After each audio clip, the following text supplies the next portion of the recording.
Our top story today from the GatewayPundit.com. It turns out that Representative Paulina Luna calls out the Attorney General Pam Bondi for allegedly stonewalling the release of the Epstein list and the JFK files. The better question we have here is, who is she protecting and who is she trying to hide? If it's about letting the secrecy die and exposing the bad will of the people who are molesting children for decades in a massive, as Dan Bongino said, some sort of Eastern country blackmail sexual scheme, we don't know who's behind it, I guess, but we do know who are the victims and we know who are the perpetrators. Why can't we know? We're talking about this story and so much more here on the Gateway Pundits Week in Review.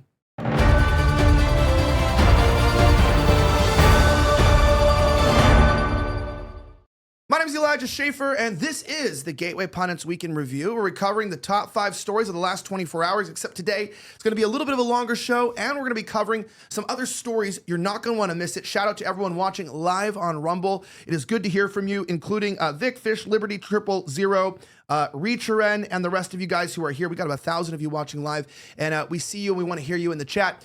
Introducing today my guests to talk about this amazing subject, plus so much more tragedy and trauma that's going on around the country. Jim Hoft, who's actually the CEO and founder of the Gateway Pundit. It's so happy to have you on the show. I don't think you've been on before, have you? No, I haven't, Elijah. It's great to be here. Nice studio, great staff you have, great setup. So I'm excited to be here. Well, it's your studio, so I'm glad you like it. I'm glad you like it. Yeah, I like the Gateway Pundits all around the room. That's real nice. Yeah. Yeah, and you have a legacy too. And people that maybe they watch the show, they didn't know that from behind there. So why don't you introduce yourself a little bit? Tell us, who you are, how you came to found this. Make kind of brief, but just give the people what they want. Yeah, great. So I started Gateway Pundit back in 2004. So that really dates me today. There's not that many of us that, the original gangsters that were around when I started writing. George Bush was president. Okay, that tells you everything. There was no YouTube, there was no Twitter, there was no Facebook. People, if they put a video on their page, it cost them a lot of money for some reason at the time. It wasn't until YouTube came around that people could start putting videos up. So a lot has changed. I had a few readers at the time, and it's grown since I started, and today we're at averaging, I believe this week, we're at 3.5 million page visits a day, which is insane. So we went from 0, and now we're at this. We're actually in the latest rankings. We're the 5th largest conservative news website in the country. Wow. Do you know the other 4? Breitbart, yes. Breitbart Fox. is 1. Breitbart's number 4. Okay. Fox, yes. Fox is number 1. New York Post. Number 2. And I don't know if Daily Wire's up there, but someone's up there. The Wall Street Journal. I didn't know they're considered right wing. Yeah, they are. And so we're bigger than the Daily Wire. Yes, we're number 5 right now. All right, yeah. That's what I thought. So anyway, that's where we are. It's really it's amazing, isn't it? Where we've come from, and I appreciate all your help, and you've helped grow the website and your own career, and and we have some readers who really value what we've done, because we've always tried to just tell the truth, and the media didn't want to do that. And so now our numbers are taking off, and you're seeing their numbers collapse. And unlike Politico and these other groups, we don't get the government funding from USAID, right? Mm-hmm. In fact, we found out that USAID was spending money to foreign groups out of the UK to shut us down and to shut down our advertising. So that's how it works. That's how sinister, the government was in plotting against conservatives and populists. They're helping one group with millions of dollars, and with us, they were getting rid of our Google ads, and they openly bragged about it in the British Parliament. How this organization, Center for Countering Digital Hate, he gave a speech in the British Parliament. And he bragged about how he got Google to take their ads off a Gateway Pundit in the U.S., getting funded from USAID. So that's the type of challenges we've had, and yet we've done remarkably well. And I give that all to our audience and to the American people into the great writers and staff that we have. Yeah, it's so remarkable. People don't realize how personal this is. A lot of times you read in publications and you go, oh, USAID is giving money to A, and then A is hurting, B, and B is hurting C. And you kind of get detached from it. They kind of keep people outside of it. But just to remind you guys, as USAID's getting shut down, we're like, you know what?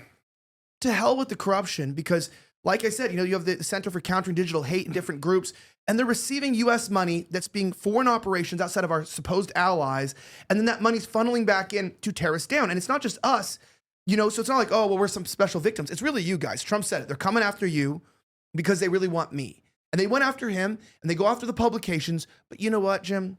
We won. We won. I mean, Trump's in, right? Yeah, Trump's in. It's great. It's a great day. Yep. Yeah. So that being said, I'd like to introduce my other co-host for today. Michael Hennessy is the founder of Snowflake News. Yeah, it's a real thing. Snowflake_news on Instagram. And he pardoned J6er. That's pretty cool, right? I mean, Trump, you did win. Tell us who you are and why you're here. I'm Michael Hennessy. I have run a page called Snowflake News. Very excited to be here. I appreciate you having me on the show, and be with a legend like Jim is awesome. So just excited to be a part of it. Yeah, and I think one of the main things we're going to talk about today as we get into our story, if you guys are new to the show, we essentially just talk about a story and we give our feedback. We have some personal stories as well. We'll be covering some of what happened to Enrique, Tarrio, but we got to come in with this bombshell. Before we talk about that, I want to remind you guys, we actually are witnessing a generational decline in men's testosterone. Part of the reasons why everyone's such a weak, PUSSY is simply because their test is low. They might look masculine, they might, talk like they're in a deep voice, but inside they lack the drive, right? They lack the drive to reproduce. We're not having kids. They lack the drive to see their offspring, and they lack the drive to fight. Well, obviously there's so many environmental toxins. There's a literal war on our DNA. And this decline results in persistent fatigue, diminished strength, reduced libido, mood swings, and an overall loss of vitality. Now this keeps all of us from feeling our best self. Take control of your vitality with Man's Edge from Neutronics Labs. I actually have it here. It's fantastic. I use it every single day. My test levels are actually so high, despite the fact that my voice doesn't sound like that. But I've got the grit to fight, right? And so, yeah, this stuff's not going to deepen your voice. It's not going to make you grow more hair on your balls or something like that. This is actually about changing the character of who you are. So if you're a woman watching this, if you're a man watching this, you got to get this for yourself. Even teenagers lack testosterone, and there's no way that you can up your testosterone without actual lifestyle changes, but without supplementation, because this has been a decades-long war. And men in the 1950s that were 65 years old had greater grip strength than men today who are in their 20s. Isn't that crazy? In just 75 years, we've lost over 50% of our grip strength. Right now, this Man's Edge is more than just a standard booster of testosterone. It combines powerful ingredients like fenugreek, IGF-1, NO2, and more to help you feel your best. And studies show that fenugreek increases testosterone levels by up to 46%. Plus, right now, when you go ahead and pick up and sign up for their auto ship program, you save 50% on all your orders. Reclaim your lost youth and energy. Visit the link below now, or go to tboostnow.com, TBOOSTNOW.com. Use promo code Elijah, ELIJAH, to save an additional 10% on your first order. You can also use the promo code it says here and maybe get up even more off. So check it out. You're not going to want to miss it. Anyways, I'm in the studio here. My producer, you'll see him later. I got Jim Hoft, founder and CEO of The Gateway Pundit, on The Gateway Pundit Show. And we're jumping right into a story of corruption of depth. This was published by Jim. Unsurprisingly, check this out. Well, it turns out that Representative Anna Paulina Luna is demanding answers from Attorney General Pam Bondi for allegedly slow-walking the release of long-awaited files. This includes the infamous Jeffrey Epstein client list and records related to the assassination of JFK, RFK, and Dr. Martin Luther King Jr. It's a word we don't hear a lot recently. Now, Bondi confirmed last week during a Fox News interview that she is actively reviewing the Epstein-related documents along with other classified files on JFK and MLK. Quote, "It's sitting on my desk right now to review," Bondi said. "That's been directed by President Trump. I'm reviewing that. I'm reviewing JFK files, MLK files. That's all in the process of being reviewed because that was done at the directive of the president from all of these agencies." When asked whether she had uncovered any major scandals, Bondi remained cautious, responding, "Not yet." Now, in a separate interview with conservative host Benny Johnson, Bondi doubled down, teasing that there is more to come, but refusing to reveal the details.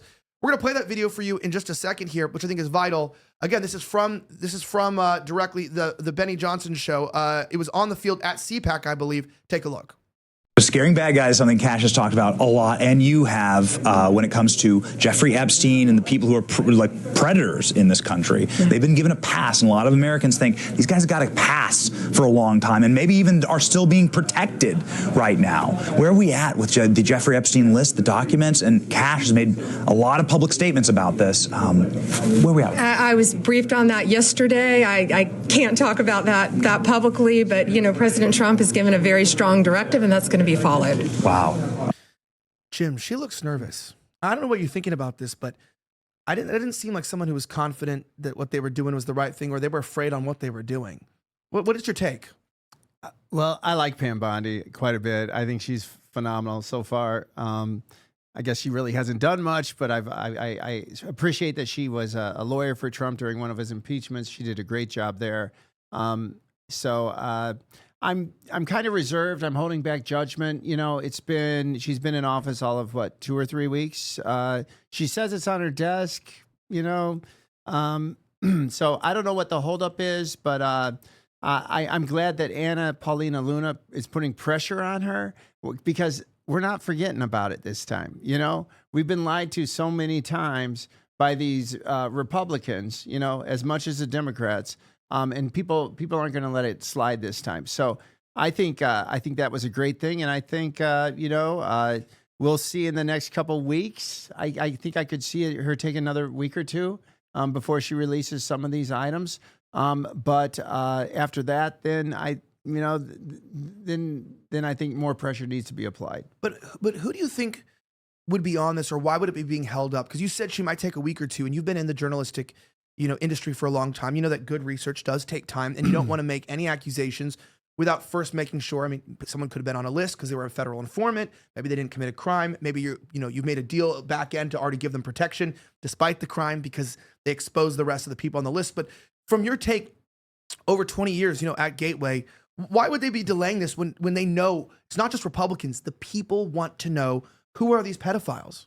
Right, exactly. And I guess we haven't heard too. Is she going to release the JFK files first, or the RFK files first, or MLK, or Epstein? So we're not really sure the order, how this goes. Are they all going to be released at the same time? Where are they going to be released? I mean, we all want to see these things. I think Trump's attorney, his other attorney, Haba was Alina on. Haba. She was on last week, and she said that these are going to reveal. Basically, what she said was this is going to reveal that people who did these things, and some who may still be in Washington D.C. So maybe she knows more than we know. That's sounds pretty exciting to see if that's true. Yeah, and I think, Michael, I mean, obviously, we mentioned with you getting pardoned. I'm really glad. I know Jim was laughing in the office there about, it's really good the FBI took a break from exposing the pedophiles to make sure that people like yourself, who were allegedly in or around the Capitol on January 6, 2021. Allegedly, I was there. He's innocent. He didn't do anything. But it is interesting that the FBI prioritizes getting people for yelling out a word or two in the rotunda when there are serial again, assassins, pedophiles, rings. The only explanation for this, in my opinion, is the government wants to protect itself. So anything is a good deflection from actually uncovering the real people behind these, which is either them or our allies in the Middle East. Yeah, I mean, first off, the list is taking way too long to come out. Me personally, I mean, we've all been for years for talking about how we need to see the Jeffrey Epstein files. Giselle Maxwell went to jail, and they're like, okay, maybe it'll start to come then, and we didn't receive anything. And as far as January 6th, they took about, I've read an article where they took like 40% of the FBI to direct after us January 6ers, saying it's the worst thing since 9/11. I mean, I was there in January 6th. I don't have to say allegedly anymore. And I handed out cupcakes. I was literally. I'm the friend. I'm the one telling you. I'm the one saying allegedly because he's never done any wrong. Listen to me. That's true. But yeah, I handed out cupcakes. I called them freedom cakes, when I gave them. I even gave them to some of the Capitol Police. So that was very generous of you. It was. Yeah. They enjoyed them. Everybody enjoyed them. He should be executed. That sounds like a crime against humanity. Cupcakes? It's worse than I thought. Well, let me ask you this. This is a serious question. So, Dan Bongino, new deputy director, right, of the FBI. I'm sure he's a friend of the Gateway Pundit. He's a friend of mine as well. Really, really good guy. He's in a little bit of a hot water from the base, from the MAGA base, which is are wanting to know about, how much can we trust this new version of people that are in the Trump administration versus the first time? Because we had a lot of traitors in the Trump administration, you know, a lot of backstabbers and a lot of silent killers. And by the way, I want, because if Dan sees this or gets into Dan, I'm not at all suggesting Dan is one of these people, but you know, I think people are holding these new individuals to a higher standard because we've learned, right? Like we can't just let them get away with it. Now, when it comes to the release of this, Dan was in some hot water with the MAGA base because he had gone on to Tim Pool, I believe it was, right?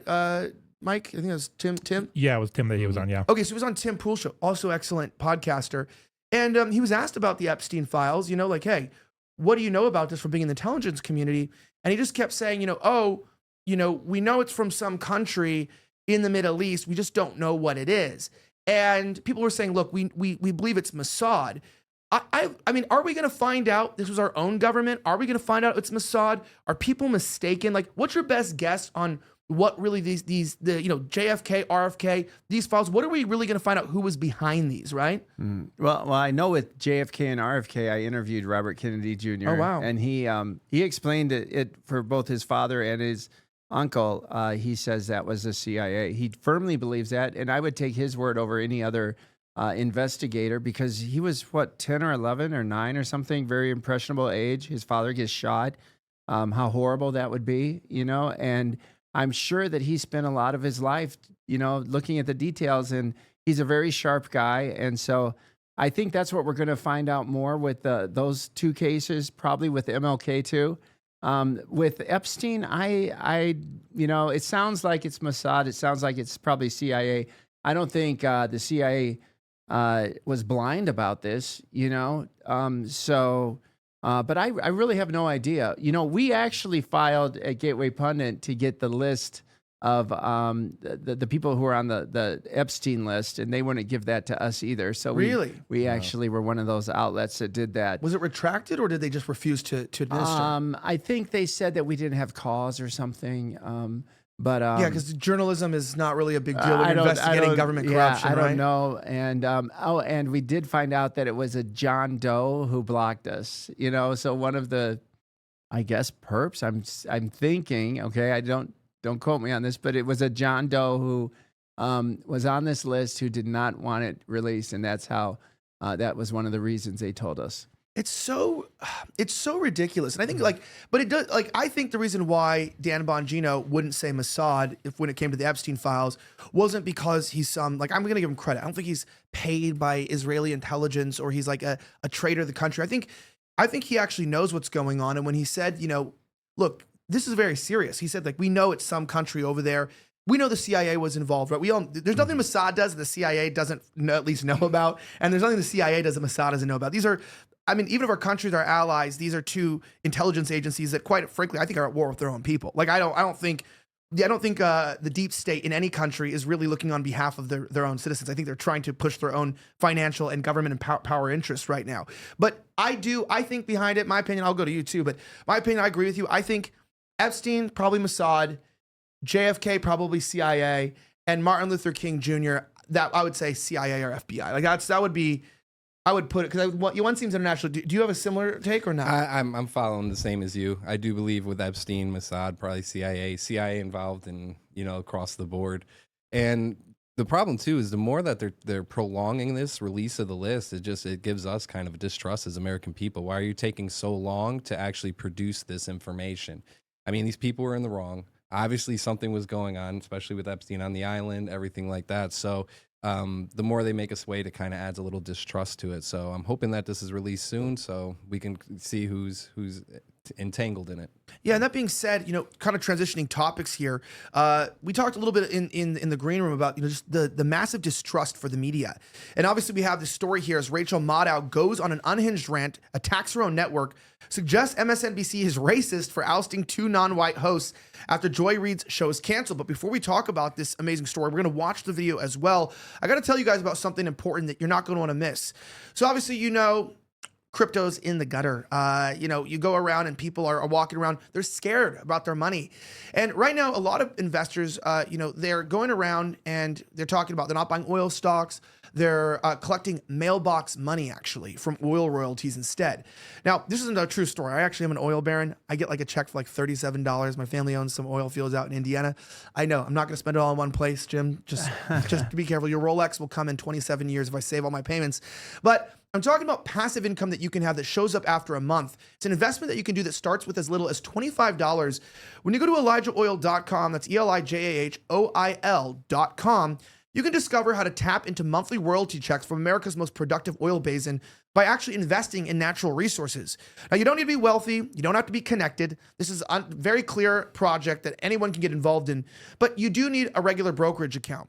But if you go to ElijahOil.com, ElijahOil.com, and you want to expand your brokerage possibilities, seeing how bad the stock market has been, how seriously bad crypto has been, and you're like, I got to get something more financially stable. Well, oil is king in a world of gas cars. And I mean, Elon's done a lot of good for the world, but I ain't buying electric. Learn how you can start collecting your oil royalty checks every month and expand your investments at ElijahOil.com. Links on the screen right there and in the description. Make sure you check it out.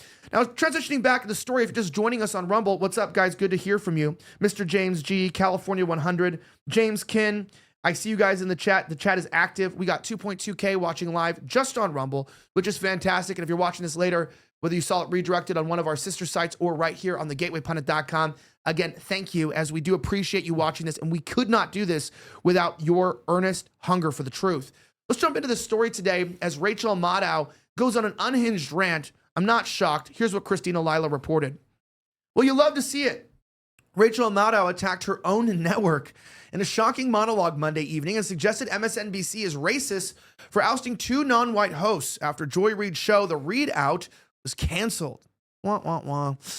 Well, NBC and MSNBC finally fired racist Joy Reid on Sunday. Trump destroyed the network for being an arm of the Democrat Party and went off on Joy Reid. Quote, low-life chairman of Comcast, Brian Roberts, the owner of ratings challenge NBC and MSDNC, has finally gotten the nerve up to fire one of the least talented people in television, the mentally obnoxious racist Joy Reid. Based on her ratings, which were virtually non-existent, she should have been canned long ago, along with everyone else who works there. Also thrown out was Alex Wagner, the sub on the seriously failing Rachel Maddow show. Rachel rarely shows up because she knows there's nobody watching, and she also knows that she's got less television persona than virtually anyone on television, except for perhaps Joy Reid. then he keeps going. There's, of course, the low IQ con man Al Sharpton, who has perhaps the lowest TV ratings in the history of television. What is he doing to Brian Roberts to stay on air? Ooh, that's a weird suggestion. Oh my. This whole corrupt operation is nothing more than an illegal arm of the Democratic Party. They should be forced to pay vast sums of money for the damage they've done to our country. Fake news is an unpardonable sin, Trump said on Sunday. We're going to start there, Jim. Shots fired, right? Yeah, I liked Trump's response. Me too. I think he nailed it. He hit all the points, didn't he? He even got Big Al. The nice shout out for Big Al. Gosh, I don't think we're gonna miss her. Certainly, we won't miss Joy Reid. I've never seen her show once. I've never been on that channel to watch a whole show. Never had to. Never wanted to. But I know her ratings stunk, and I actually thought she was the. Her and Maddow were the two powerhouses on that channel. So I'm pretty surprised that they let her go like that.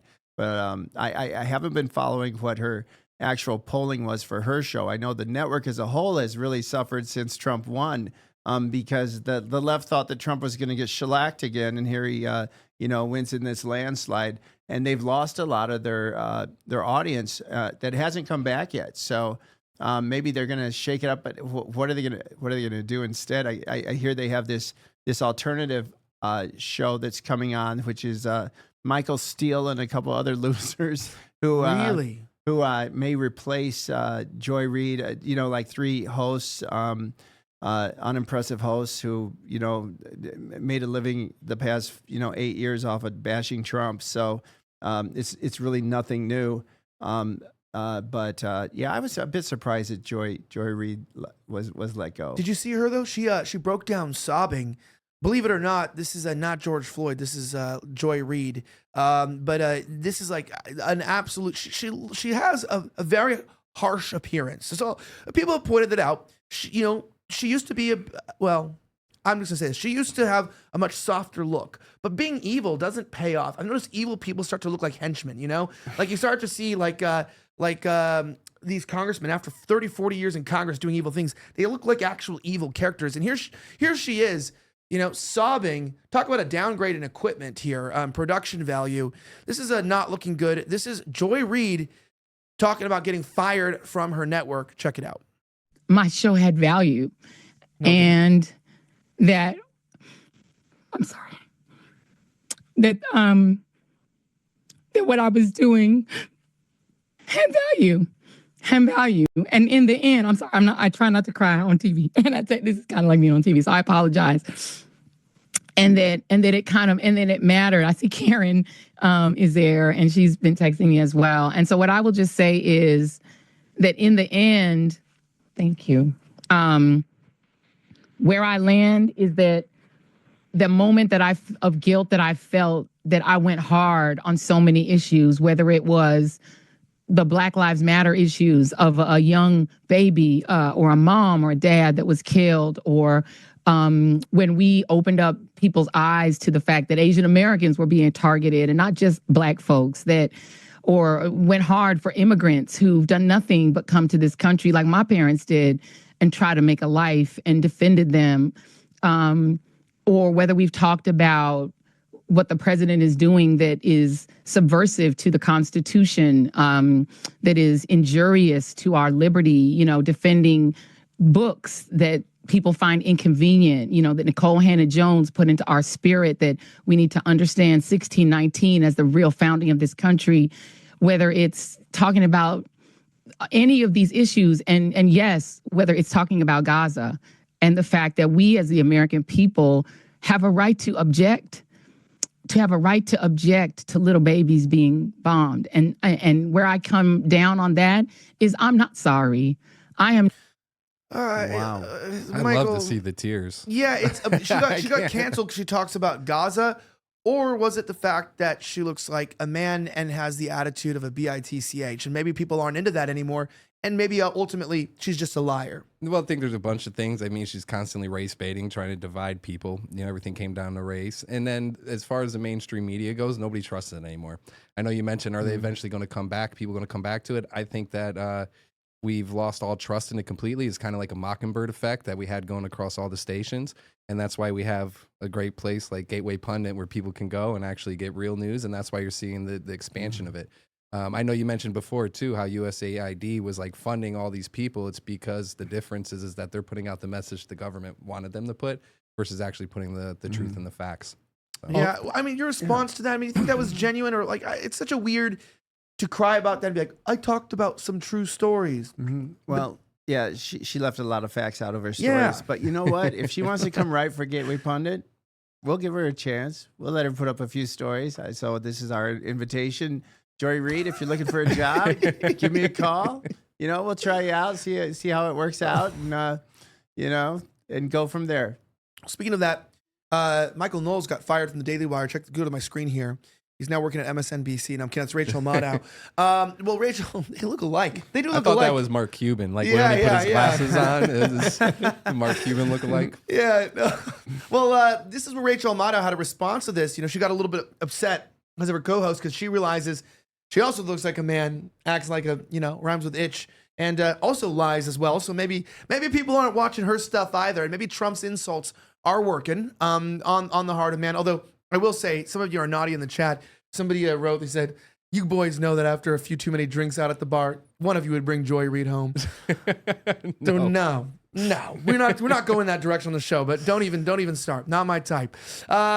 Rachel Maddow broke down in a very racist rant, right? Accusing her own network, which I'd say she might get fired of this. I would fire someone if someone came at me and my network and worked for me and like yelled at me on air. You'd be gone tomorrow. So listen to this. Nights except for Mondays. So that's a big change. An even bigger programming change is at 7 p.m. 7 p.m. Eastern, where Joy Reid's show, The Reid Out, ended tonight. And Joy is not taking a different job in the network. She is leaving the network altogether. And that is very, very, very hard to take. I am 51 years old. I have been gainfully employed since I was 12. And I have had so many different kinds of jobs, you wouldn't believe me if I told you. But in all of the jobs I have had, in all of the years I have been alive, there is no colleague for whom I have had more affection and more respect than Joy Reid. I love everything about her. I have learned so much from her. I have so much more to learn from her. I do not want to lose her as a colleague here at MSNBC. And personally, I think it is a bad mistake to let her walk out the door. It is not my call, and I understand that, but that's what I think. I will tell you, it is also unnerving to see that on a network where we've got two, count them, two non-white hosts in primetime, both of our non-white hosts in primetime are losing their shows, as is Katie Fang on the weekend. And that feels worse than bad, no matter who replaces them. That feels indefensible, and I do not defend it. But there's just one other piece of it that you should know. From your side of the TV screen, you will mostly see changes in terms of who's in the anchor chair. And actually, everybody who's going to be in anchor chairs from here on out are great colleagues and great at what they do. And you are not going to be disappointed in who's on our air and what you're going to be seeing. But one thing you cannot necessarily see is that the people who get our shows on the air, they're really being put through the ringer. Dozens of producers and staffers, including some who are among the most experienced and most talented and most specialist producers in the building, are facing being laid off. They're being invited to reapply for new jobs. That has never happened at this scale in this way before when it comes to programming changes, presumably because it's not the right way to treat people, and it's inefficient and it's unnecessary. And it kind of drops the bottom out of whether or not people feel like this is a good place to work. And so we don't generally do things that way. Maybe all of our folks, including most of the people who are getting this very show on the air right now, maybe they will all get new jobs here.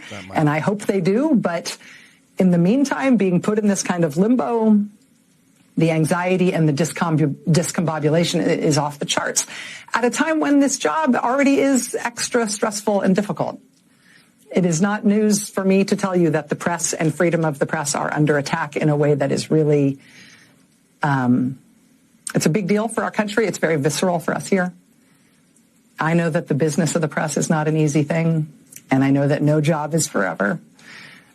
But I think I'm safe in saying for all of us anchors who you know through the TV, please know that what pains us the most is not what happens to us. It is what happens to our coworkers on whom we depend and who you don't necessarily know, but we respect and love them and depend on them. And did I mention we respect them? This is a difficult time in the news business, but it does not need to be this difficult. We welcome new voices to this place and some familiar voices to new hours. Androgynous. It's going to be great, honestly, and we want to grow and succeed and reach more people than ever and be resilient and stay here forever. I also believe, and I bet you believe, that the way to get there is by treating people well. Finding good people, good colleagues, doing good work with them, and then having their back. That we could do a lot better on. A lot better. Inappropriate to be critiquing your network live? Shouldn't that be a backroom meeting, like with your colleagues or with your supervisors? That's prideful narcissism right there. I don't like that. That would really bother me quite a bit. Yeah. If I heard a writer go on and go public about something like that we did at Gateway. Yeah, and Keith Olbermann also put out a similar statement, calling the network racist because they fired Joy Reid.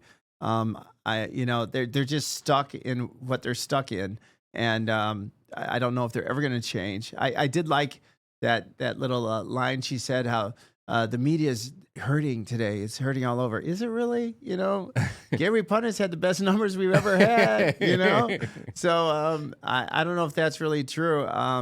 They could be hurting, though, because USAID got shut down, and we know that several of these outlets were getting money from USAID. So, yeah, there's a little bit of factual truth behind that. You're absolutely right. for her to do that, I'm surprised that they wouldn't sit her down and have a talk with her afterwards. I mean, that isn't what you want from your talent on the air, right?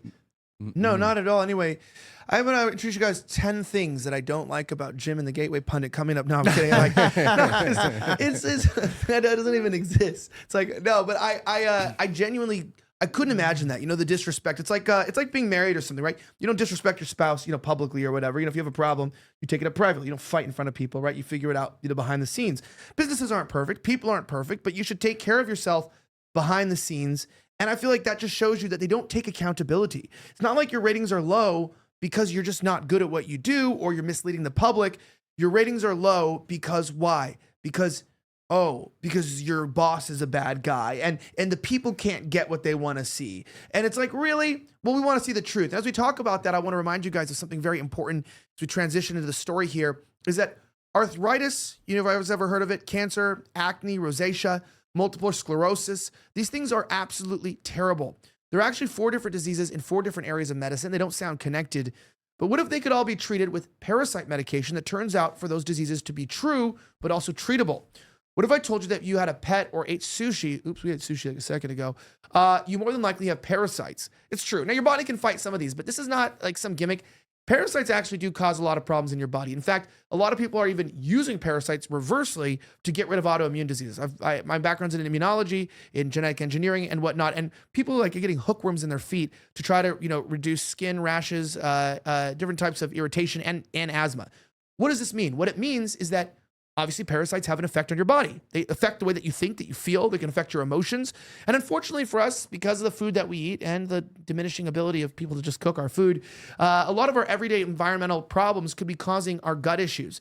Now, this is something Big Pharma doesn't want you to know about. There's a reason that they banned ivermectin during COVID. Right now, you need to figure out how to get a actual purge of these parasites at purgestore.com. That's PURGESTORE.com. Use promo code Elijah and get 20% off your entire order. Now, this is a true story. I told you guys that these parasitic gut cleanses are not placebo and they work.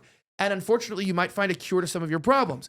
One of the viewers of this show had a kid that was always diagnosed with IBS and whatnot. By the way, this is not medical information. I'm not making any claims. I'm just saying this is what they emailed us.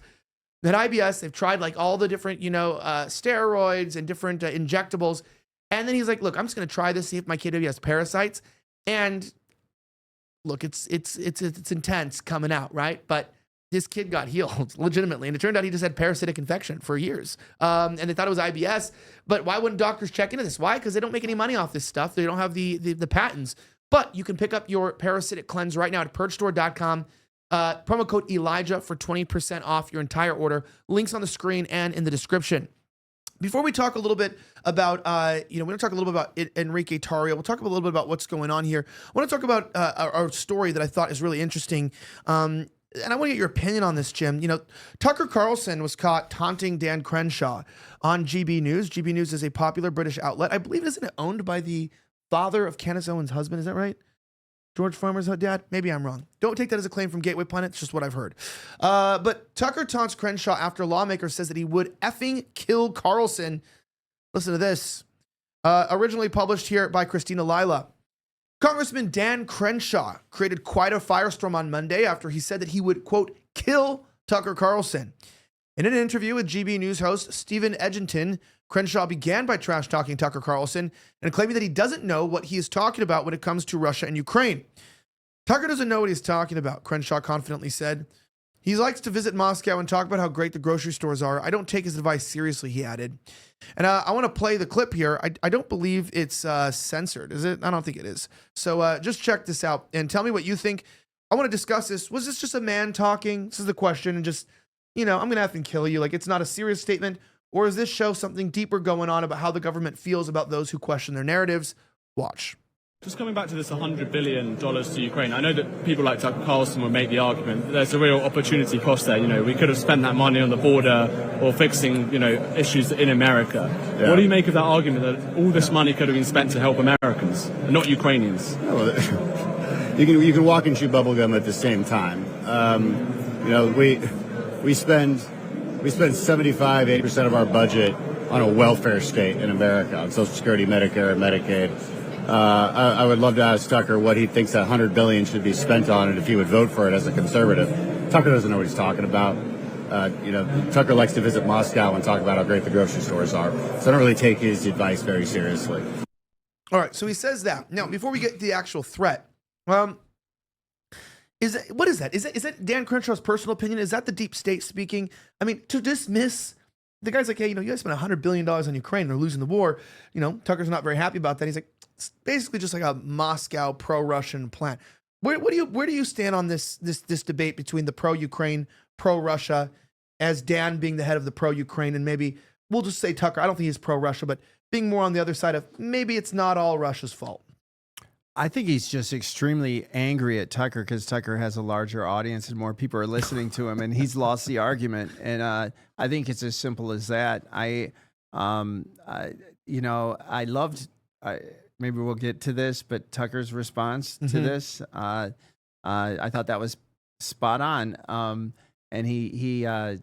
I know I'm jumping ahead, but Tucker says, well, come on, we'll discuss it, but I don't really think, I would love to see that because I don't really think that Dan Crenshaw could sit and actually openly discuss the war with Tucker Carlson.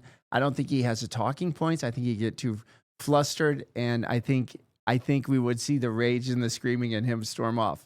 I think we all agree on that. That's what would probably most likely happen.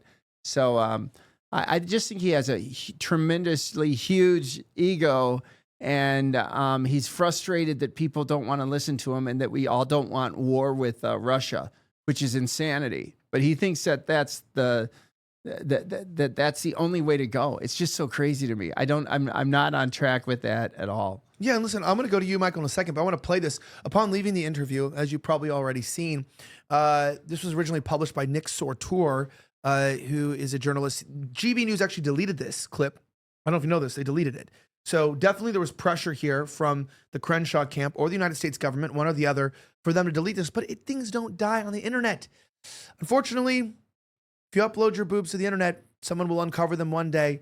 And it's not their fault. And now GB's saying, and Dan's saying people are trying to, twist the narrative. So check this out. You tell me your perspective. We'll go right to Michael. Was this just tongue in cheek? A man saying something? Are we overreacting? Or does this show a broader point like Jim said here where Dan doesn't have the ability to defend his points? Listen. Thank you. Have you ever met Tucker? We've talked a lot. If I ever meet him, I'll find him. He's the worst person. All right. So, Mike, what do you think? Do I think Eye Patch McCain was going to attack Tucker when he sees him? I don't think he's going to do that. I think it comes down, as Jim said, it's a lot to do with the ego. And he's just part of the whole military complex where they're just trying to force endless wars. And, you see it everywhere with him, with McConnell, with, lesbian Lindsey Graham. So you have a few different ones there.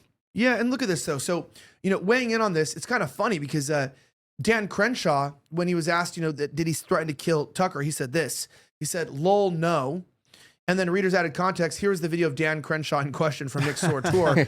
And if you go down even further, Elon Musk weighed in and said, why is Crenshaw homicidal regarding Tucker? And Tucker said, why don't you come sit for an interview and we'll see how you do. I'll send you my address, Dan Crenshaw. And I think that aligns with what you're saying, Jim, that he's saying, okay, you could kill me, or how about you kill me with the facts? Come sit down and let's discuss face to face and find out what the truth is here. And in the end, I think we would see an intellectual homicide against Crenshaw. Do you agree? Oh, absolutely. I think Tucker would just skewer him. It wouldn't even be close. So, I don't think Dan's going to take him up on that offer. But it would be great. It'd be must-see TV for sure. Maybe they could raise money for the Ukraine war or something, take donations and we could send some more missiles to Ukraine. I think it'd be must-see TV. Yeah, I happen to agree with that too. I mean, look, your final take on this. I know we got Mike back there on the on the take. I mean, you think a lot about Crenshaw and what's going on. And by the way, Mike here he's my producer, and so we just got retweeted by Elon Musk today. So Elon Musk is weighing in. This guy's a celebrity back here. All right. He's getting retweeted by the richest man in the world, at least that we know about. But since you're a celebrity now, you're famous, you're officially Elon Musk's lackey. Tell me a little bit, though. I mean, do you think Do you think Crenshaw is really speaking from the heart or merit, or do you think he's just a puppet? And who's right? I don't know, but I mean, what I do think is interesting is that when Dan Crenshaw first got elected into office, all of conservative media really loved him. He used to go on Stephen Crowder's show. He used to go on everyone's show, and he would make these like crazy quote unquote badass commercials where he's hopping out of a helicopter while there's explosions behind him. And then just somewhere along the line, which was probably around the Ukraine war once it first kicked off, he just completely changed tune and then just decided that he wanted to just keep on with the forever wars. So it's a big disappointment, if nothing else. I can't say if he's compromised. I can't say who he's compromised to, much less. But he's just a major disappointment because a lot of the people were on his side, especially in the alternative media. And he just kind of just let everyone down. It's sad to see. Yeah, I once got wasted with Dan, not at like a party. Just like we just drank together at a hotel in West Palm talking. This is before he got elected too. And not intentionally, but I'm not promoting drunkenness or anything. Just, we're sitting down drinking whiskeys, and all of a sudden I realized, like, Dan is hammered. He's like, well, And I was like, damn. I was like, this guy's like one of the boys. I thought he was one of the boys. I mean, Dave Rubin was there or whatever. I mean, it was whatever. Right? It's like we're grown men. We do what we do.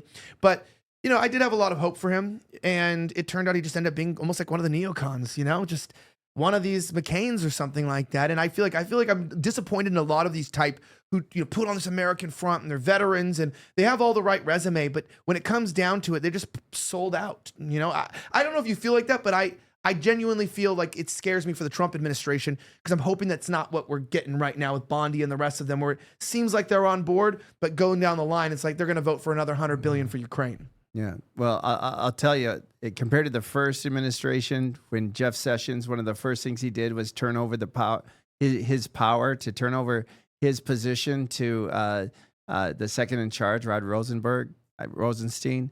That was unbelievable, and that hurt Trump's tremendously in the first administration because then the FBI and DOJ came after him constantly.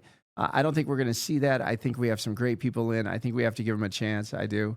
But with McCain, I think I agree with Mike over here, who said, he's just disappointed. I think a lot of us liked him. I liked him when he came out. I thought he was pretty cool. But now he just sounds, when I heard that clip, I thought of Liz Cheney. I thought, is this Liz Cheney speaking? And so that's what he's become to me.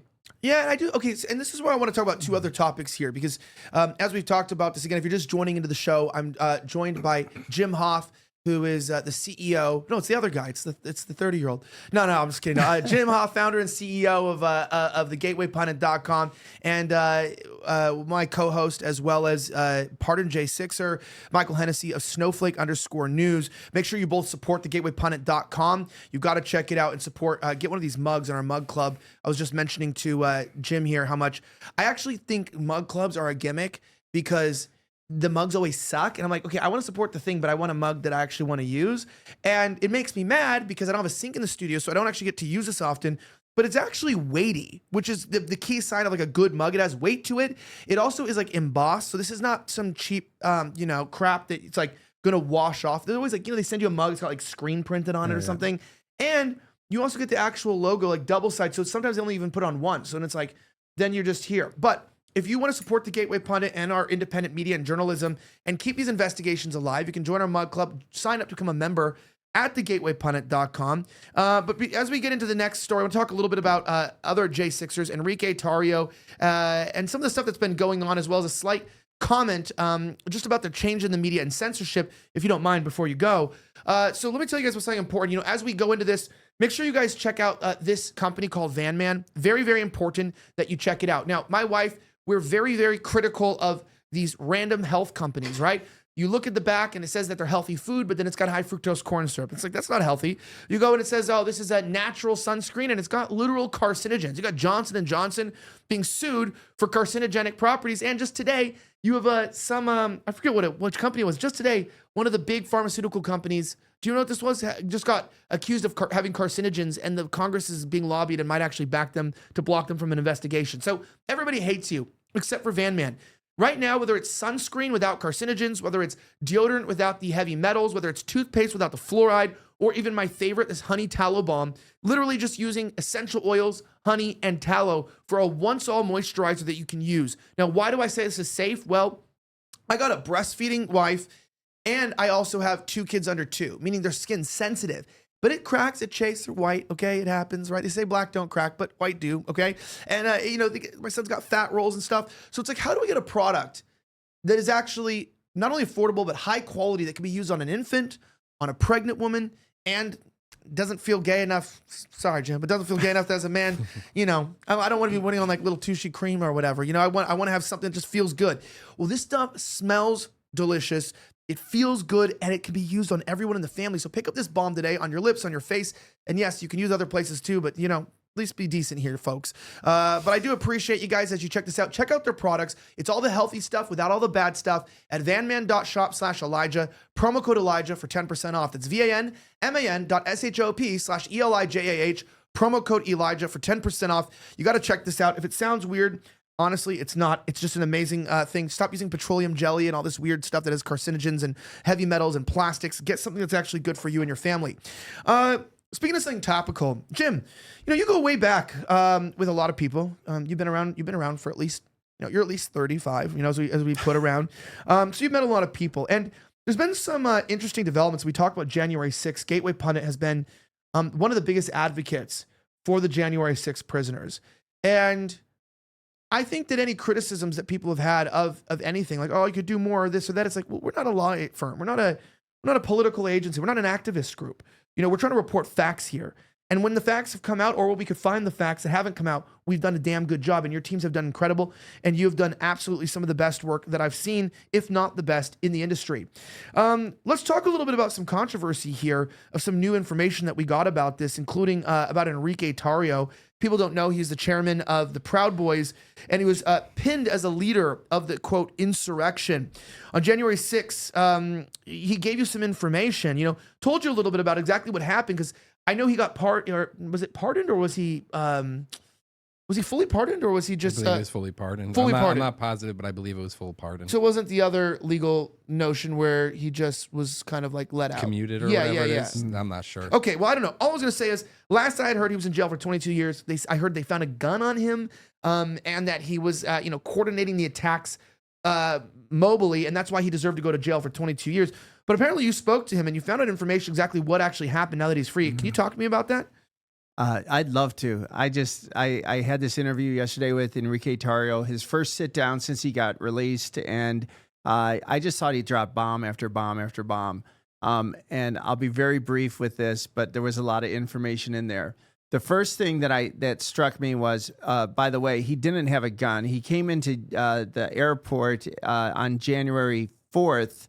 2 days before January 6th, and he had, and you guys would know this if you're into guns, and I'm not the most, I'm not the biggest gun guy, but he had, it wasn't bullets. It was a magazine. It was a magazine, an empty magazine. Yeah. And so he was carrying that. So then they wouldn't let him in the city, so he had to go to get out of D.C., so he went to Baltimore, where he stayed, but he got arrested. So they took his phone. So here he is, the leader of the Proud Boys. He's in Baltimore on January 6th. He's telling me yesterday in this video that he's skateboarding around town. Think of this. This is a guy they want to pin as the lead insurrectionist, the one who's going to take down the U.S. government, right? Where in reality, think of how dishonest the media is. Think of how dishonest this Biden administration was, the DOJ was. In reality, he was riding a skateboard around Baltimore in the afternoon. He didn't even know that the White House, or that the Capitol had been breached. He had no idea for a couple hours. He tells me a couple hours into it, he finally gets a phone, and he because they kept his at the police station, and he says, and that's when he starts getting all these text messages. So that's the first thing that struck me.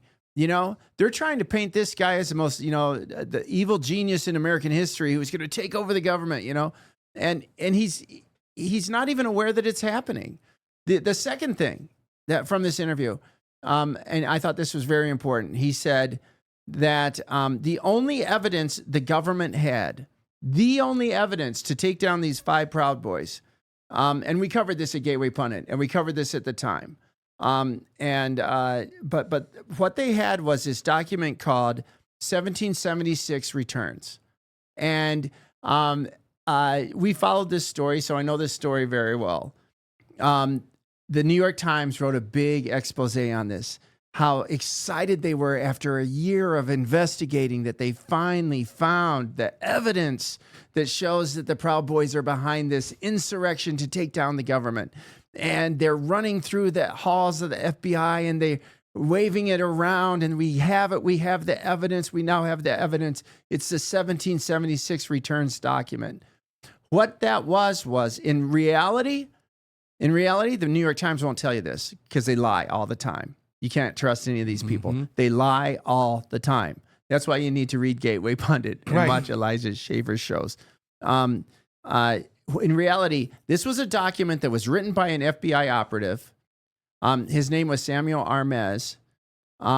He gave it to this woman named Erica, who sent it to Enrique Tarrio in their Telegram text group. Sent him the document. He never opened it. And there's proof that he never opened it. And the government knew he never opened it because on Telegram, what Enrique tells me, there's a way to show if you opened an attachment.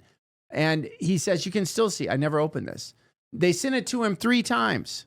And so this was the feds, this was the FBI who was sending this to his Telegram page with these other Proud Boys, set him up. He never saw this, and this was the only evidence they had. The only evidence. They knew it was a lie. They knew the FBI wrote it. This went through the court. They knew that he never opened it, and they found him guilty anyway. And they put him in jail for 22 years for this. It's so gross and just outrageous. I can't wait to hear your thoughts. I had one more point I wanted to cover, and that was the other thing he said was when he was arrested then after they found this document that the New York Times wrote about 1776 returns. And so he's in jail and his court case is about to start, the Proud Boys case. And he says they brought him in a room and the DOJ pushed a document across the page, said, you need to sign this. You sign this, you're free. You sign this, you'll never spend a day in jail. You know, you'll be free to go. So, and what it said was, Donald Trump made me do all of this. It was Donald Trump's idea. This was Donald Trump. He made us all do this. So they wrote a complete lie out. They coerced him to sign it or go to jail. And Enrique, true hero, declined to sign it and took his chances. And, you know, he tells me because he thought God was going to protect him. And he said that, and God did, because he knew when Pennsylvania, he said when he's listening to the results in 2024 on the presidential election, when Pennsylvania, went to Trump, he knew Trump won. And that was it. And that was enough. And he was right. And so here's this hero who they made out to be such a bandit, such a terrorist. They're painting these guys as terrorists. So it's so sad, but this is our government, and we have to get these people who did this. We have to bring charges against them. Something has to happen against these people, because you guys both know, all of us know, if nothing happens, it's going to happen again, and it's only going to be worse. And so anyway, I thought that those were very important points, because it shows it was completely made up. The government was in on it, and they ruined people's lives. Well, knowing people died. People committed suicide. And I feel like, I didn't get the heavyweight of it. We'll go to Michael in just a moment here, who is a pardoned, again, if you're just going live, as a pardoned J6er, but I mean, even just thinking about what I went through, I thought my life was over for a while when I couldn't own a phone for a while. I was in a safe house for a while. Like, they followed me around, harassed my family, interviewed everyone, kept getting like a no-knock warrant. I had to surrender all my electronics to legal office. Like, it was just like, it was a point where it's like, and all I was doing was reporting, And so if they could do that to a reporter, I already knew what they were going to be doing to other people, which was actual persecution, like genuinely trying to create a villain. And the sad part is they knew they were innocent. And it just shows you how much the government doesn't care about. One of those people who you guys might not know so well, but is more new to the media space and is kind of taking that vengeance that you're talking about, for not against the United States, but against the corrupt bad actors who have tarnished our reputation internationally and now domestically. You knew it was dangerous when Biden said, our biggest danger is from within. And you go, yeah, you mean you guys? One of those individuals is Michael Hennessy. He was there on January 6th. And unlike some who were a lot less blessed or fortunate than you, you delayed and you wanted to go to trial and you were set to go to prison for 5 years. So, next time, you're late for a date or something and someone gets mad and says, hey, you could be a little faster, say, you could also be in jail, so chill out. So what are you feeling? What happened with you? It was definitely a rough road for me as well. I didn't go to jail. Thank God. God watched over. I was blessed in that sense. But they tried offering me a plea deal, saying that I would get 6 to 7 months, but I had to admit to a few things and take a felony. What I did is I just left faith, just as you mentioned, Enrique. I left all faith with God. I kind of just prayed about it and said, no matter how deep the waters go, I know God would help take care of me, no matter which way it goes. So it's funny because February 5th, I was supposed to go in front of a DC jury, which the win rate on that is terrible. There's really no chance to you beating them. I think they have like a 98% chance, And the great part was we actually just went to CPAC, and the difference was like 2 weeks ago, I was supposed to be in jail, and now here I am, part of a great media company like Gateway Pundit and everything. So, but yeah, they weaponized the government. They put us all through hell. They treat us like villains. If we were to actually want to storm the Capitol, we wouldn't bring a bunch of grandmas, no guns, and just kind of show up. And cupcakes. Yeah, exactly. And bring cupcakes. That was not the plan at all. But what they did is they made it political. They even started bringing in like the hearing. Remember when they had the hearing on TV? They got like a Transformers producer to come in and like do this big spectacle. And they're like, we really got to give it a good pow, to make it work. So it's just sickening to see. And the FBI, as you said, mentioning that they were trying to send through Telegram to Enrique. I mean, surprise, surprise. It reminds me kind of the Whitmore thing. I think it was Whitmore where they had the people try to kidnap at that time. But it was an inside con job. And as we mentioned, earlier, again, if you're just joining, some of you guys don't always get the whole show. He had the terrible crime, charged with a felony for handing out cupcakes legitimately. And gosh, I mean, I know sugar highs are bad for little children. I have a couple, and I know they're bad for the waist, but I wouldn't exactly put someone in prison for half a decade for simply just, shouting some words and eating some sugary treats. But that's the severity, not to cut you off, but that's the severity of what we're facing. I want to remind everyone, they've tried to shut down Gateway Pundit so many times. Who are they? I mean, look, anyone from the federal government itself working with private companies to block our links and block our ability to get out, to the federal government and tech companies colluding to make our links harmful. To this day on X, sometimes you share links, it says it's suspicious. And you saw that, right? I sent that to you.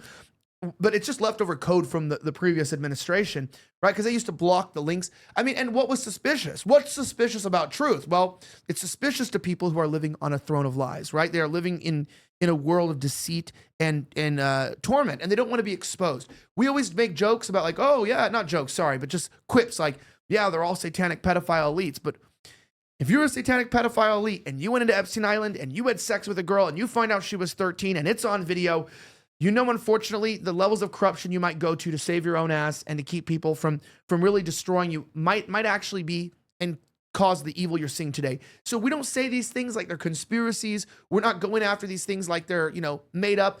From January 6th to the pandemic, to the things we've been uncovering, we've been proving time and time again here at thegatewaypundit.com that it's not a conspiracy in terms of a theory. It's a conspiracy fact. People are working together and colluding together to hurt average, everyday working Americans, their health, their families, their mind, their bodies, and they're trying to destroy who we are as a nation. From, Jim might disagree with me on this. This is not an official position of the network, but, Vivek found out pretty hard. Americans don't want third world workers, whether they're skilled or not, replacing them. We're not replaceable. We're not economic units. His career has been down since that, tweet. The point is Americans are not asleep anymore. They're awake. And Jim, I'd love to give you final thoughts and also share with anyone a little bit if they're new to the Gateway Pundit, if they're watching live, tell them a little bit about like what we do and why they should read our articles. Because if they're not, I'm going to say you guys are missing out from young to old, from me and my dad to even my intern. We're all reading it. And if you're not, you're missing out, Jim. Go ahead. Final thoughts. Well, thank you. One thing that someone told me just this week, it was an attorney I was talking to, and they said they were down in southern Michigan, and there was some case they were working on, and they start talking to the people down there, and they all came up and they're all talking about Gateway Pundit. They read it like the Bible, and I just like, wow, that kind of blows my mind. But we have people out there who do that. We have business leaders, we have government officials. I get emails and text messages and direct tweets or text on Twitter from several people, and it's exciting. But again, we're just trying to tell the truth, and the media has fallen on their face, and we're living in a very serious time. I pray today, I know we all do, that Donald Trump will be around for 4 years. I hope he makes it that long. I don't know what the odds are. I don't know what Vegas has on that, because they want to kill him. They have to get rid of this guy, and there is no one to replace him. There'll be other good men who could step up, but no, there's no Donald Trump. So anyway, it's a thrill that we're a part of leading. Really, we're on our own in so many issues. We're the ones who covered all of this J6 before it was, I'm not going to say cool, but before it was safe for the rest of the media to start talking about it. We're the ones who get sued. We're the ones who, they say we're fake news or conspiracy because we talk about COVID and we talk about the vaccines and we talk about the laboratory, and we're the first ones to have pictures from inside the laboratory in Wuhan. So they called us conspiracy, and they blocked all of our information. But what we try to do is give the truth. And you know what? It seems like about all the time, after a certain amount of time goes by, you'll see that our stories, that the mainstream media and others will start coming along and see that that we were right all along. So anyway, I'm glad that we can do that. I'm glad we have a great audience who trusts us. Yeah. I'm glad we have a good staff that we check each other's work and make sure that we're putting up the truth all the time. And so anyway, and thank you. It was nice to come into the studio today and spend some time with you. Yeah, Jim, it's always a pleasure. We're really thankful for what you do, and I think it's obviously, I've worked for other networks, and I know I approached you a while back, and I was like, I've always wanted to do something with the Gateway, and this has been years now down the road. It's so crazy how fast time goes. I think it was 2023. I think we started working together. 2023. So it's not been a long time in terms of our life, but in terms of already becoming on 2 years this year, and I've thoroughly enjoyed it. Probably done a few hundred episodes together, and it's been fantastic. The audience has grown, and I thank you for your reputation, not giving up. And I'll always thank you on the show, because there's a lot of reasons to give up. And I think you've seen so many different networks crumble over the years: mismanagement, abuse, or just being taken out, like the great adpocalypse, right? When the Facebooks got taken out, when the YouTubes got taken down, and they haven't stopped. But your work has enabled so many, and I think it speaks wonders of just the intergenerational readers here. And speaking of that, to the almost 3,000 people who are, live watching as well, these are good viewers. These are this isn't just random, people watching the election or something. These are people that care about the news that are here. Michael, as well, if you want to tell people where they can find you and follow you, he's got a great Instagram channel called Snowflake_news. You're also on X as well, but you can repeat that and tell them why they should follow you. Sure. I'd love for you guys to follow me. You can find me on Snowflake_news. I have a page on Instagram as well as X, and just main thing is just putting out the truth, like the Gateway Pundit has been doing so perfectly. So just trying to do my part as well. Amazing. And of course, Mike, you can always let us know. Yep. Mike Mendoza, JPG on X. You can follow me there. And, I like to say thank you or to Jim for joining us today. Great show. I mean, this is probably one of the best viewed shows that we've done on this network so far. I mean, one of the few times that we've gone live, but, it's really resonated with the audience, and I'm glad that you guys are enjoying it. So thanks for everything. Yeah, and shout out to the network. You can go to my screen here real fast. Make sure you follow us on X for all of our cutting reports. Maybe you're not really a website kind of person. It might be generational. Maybe you're like over 35. You're still cool with websites. I'm cool with websites. I'm 31. But especially if you're not, you got to follow us at Gateway Pundit. That's GATEWAYPUNDIT. That's at Gateway Pundit. And as you scroll down, you can actually find clips from that interview that Jim did with Enrique Tarrio to share with your friends and family. And of course, you'll find this show posted there in a little bit as well, with clips and articles. You've got to check it out. We always have our website, thegatewaypundit.com. And as I close, don't forget to join our mug club, become a paid member It's the only membership that you pay that pays you back, right? You get paid back with information. We love giving it to you guys for free. Honestly, we like just you guys reading it. And when you read it, you still play a part. But I'm being completely honest with what we talked about today. There are some people out there who really do not like us. And that being said, there's some nasty money coming from USAID, trying to undermine us, and lawyers cost money. And there are things beyond just providing the news that oftentimes require investment. So when you invest in us, you're investing not just in free speech, but in your ability to access real information in real time. So we really appreciate you guys joining and getting a mug in the process. I'm Elijah Schaffer. Thank you to my guest, Jim Hoft, CEO and founder of thegatewaypundit.com. It's been a lovely time, as well as Michael Hennessy of Snowflake News, and my co-host and my awesome producer, who of course makes the tech happen, Mike Mendoza of the Mendoza Report. Have a great rest of the week as always, and may God bless the United States of America. I'm signing out.